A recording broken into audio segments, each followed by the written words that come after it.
अगं बाई बाई, या कॉर्टीनं नुसता ईट आणलाय. कुठल्या मुहूर्तावर जन्माला आली देव जाणा. अमावस्याच असेल म्हणून तर आयुष्यात उजाड पडायचं सोडून अंधार पडलाय.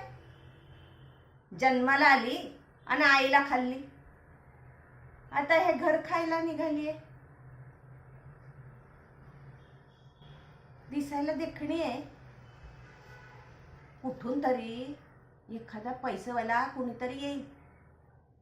म्हटलं 4 पैसे घेऊन याला उजवून टाकूया, पण ते पण जमना.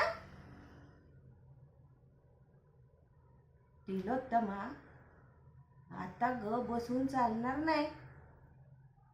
हिला जर कायमची घराच्या बाहेर काढायची असेल आणि आयुष्यभर आरामात जगायचं असेल तर हिच्या लग्नाचा सौदा केलाच पाहिजे. याशिवाय जमणार नाही.